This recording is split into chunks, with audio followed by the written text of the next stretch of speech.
Hi, this is Sally Morgan, physical therapist, craniosacral therapist, and Tellington T-Touch practitioner for animals and people. And today we have an important announcement. We interrupt our normally scheduled programming about fascia to have a special announcement and a special program. And today, in the tradition of Groundhog Day, we're celebrating Massachusetts Trystan and his prediction for the weather. In that tradition, we have our hat that's official, and Massachusetts Trystan is also dressed and ready to make his prediction regarding our winter or our spring. That's what we hope for. He's wearing his formal wear. And so let's get on with the details about what we have happening here today. Punxsutawney Phil, has been predicting the weather in Punxsutawney, Pennsylvania for many, many, many years. I think it is, in fact, 122 years. I have met Phil at the library where he lives with his wife Phyllis and two other groundhogs out in Punxsutawney way back in 1978 or 9 when I was working at a farm magazine in that area. And I can tell you, there is so much hoopla about Phil in that town and what Phil does that it is just overwhelming. And of course, what does a groundhog look like to me? A beaver or a rabbit with no ears? So I have had a lifelong love of groundhogs, not shared by my sister who had too many in her pastures and her horses were falling in their holes. And if you watch Groundhog Day, the movie, you'll see some of how my sister feels about groundhogs in that movie. I think now she likes them better. So, in those 122 years, our pal Phil has seen his shadow 104 times. No shadow, only 18. And what does that mean? 104 times. We've had 6 more weeks of winter. And part of that, I think, is because Phil is doing his predicting so early in the morning that it is impossible for him to see his shadow. The sun is barely up when he is summoned out of his tree stump / fake burrow. And another interesting thing about Phil is in Punxsutawney, PA, you know, just like around here in East Hampton, we have big plastic bears all over town. In West Springfield, they have giant Westies painted all over the town by local artists. In Punxsutawney, PA, we have, 32 plastic Phils painted and situated around the town to celebrate Groundhog Day, which in fact is a year-round celebration in Punxsutawney. It wasn't until the 60s that we started wearing top hats, and that was because the inner circle, Phil's special people, decided that Phil was so important we needed to show a little formality and reverence for him because he is the greatest prognosticator of the weather. And if you think back 122 years, that was before 1900 when Phil started doing his routine. Part of what goes on with the inner circle is that they have to speak groundhogese, which is one guy's job to look at what happens when Phil comes out of the ground and to let us know how Phil is seeing his shadow or not. One person says they can't see me. Danny, you can see me though, right? Yeah. So, this speaking of groundhogese is really just assessing whether there was a shadow seen or not. And if you look at the shape of a groundhog, so short and fat and round that in fact, probably a groundhog doesn't see his shadow very much. He's so squat, there's not much room for a shadow, not like a giraffe.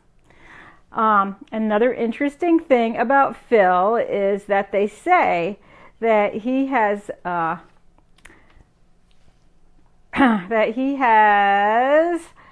lived forever, that it's the original Phil. And so every summer they have a big Punxsutawney Phil picnic, and he drinks, and other people there also drink, groundhog nog, and that in fact the groundhog nog has no life-extending benefit for humans, but that has made Phil live forever. Now we all know in 122 years there could have been several Phils, and he does have a wife named Phyllis. There could be some little groundhogs swapped out along the years. And this year's Phil was looking a little gray, and he's lost some weight. He's slim and trim. So the first time that we had Groundhog Day was in 1886 with Phil. And they say he's the original Phil. And another interesting thing, just like in my town nearby, West Springfield, they call their mascot for the high school the Westies. I mean, really, a fighting terrier. What a great idea. The people at the high school in Punxsutawney are known as Chucks. And they are the fierce and fighting Chucks that defend the town's name. Let's see.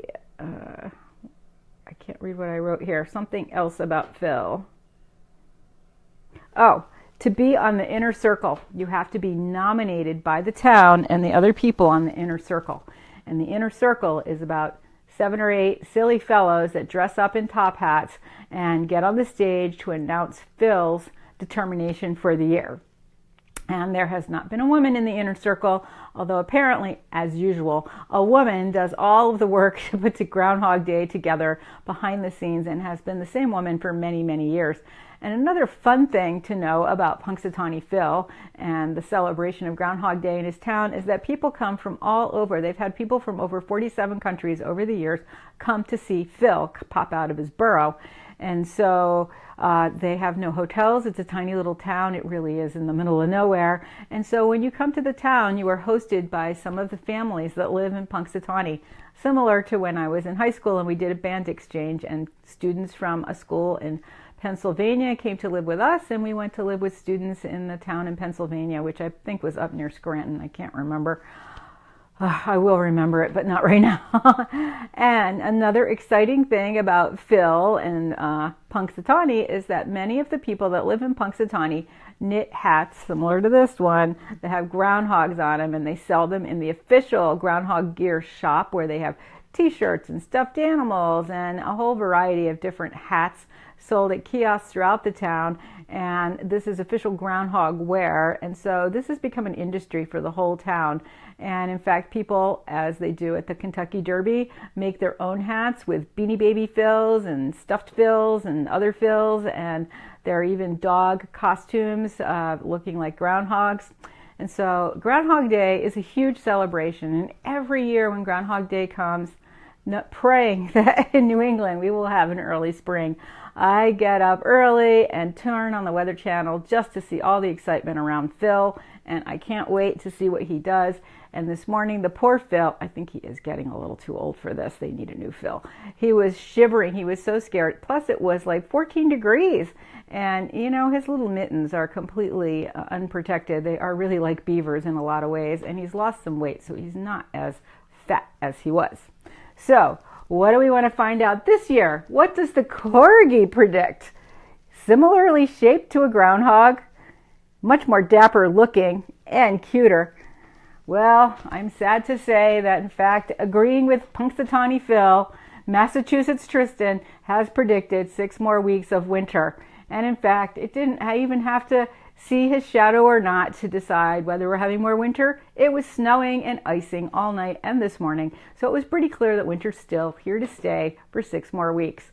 So, Trystan, making his first Corgi prediction about the winter, has agreed with Phil. I wonder how many years that will be the case. Trystan, are you up for years of predicting the weather?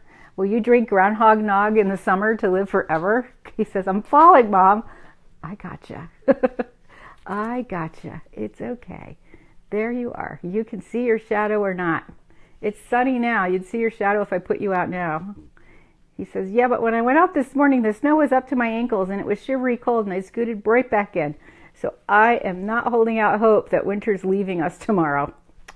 So thanks for joining us today for our prediction from Massachusetts Trystan regarding the winter. Sad to say, we are having 6 more weeks of winter. If you love cross-country skiing, snowshoeing, and snowman building, lucky you. If you wanted spring to come, it's going to have to be 6 more weeks.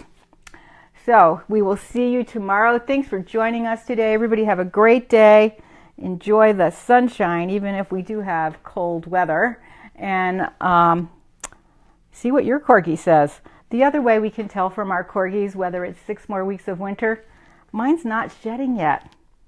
I mean, that is a ridiculously small, you can hardly see it on his hat, amount of hair to pull out of a Corgi with one swipe. I think he's going to start shedding more in like 2 weeks, but he's not shedding yet. My money's on the Corgi. 6 more weeks of winter.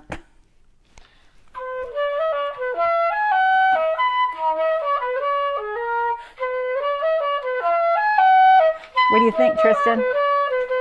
He says, my ear's a little flattened in this hat, Mom. He's so funny. He likes this hat, and he wears it for a long time, but lots of his other hats, he paws them off.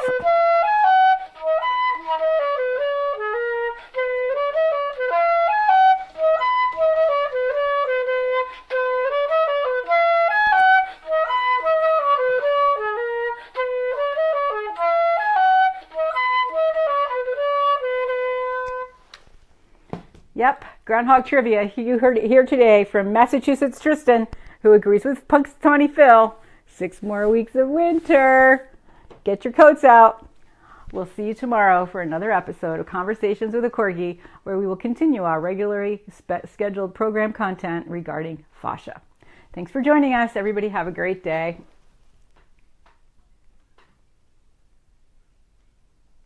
It won't hit the finish. Come on, button. Biscuit, we're going to be online forever.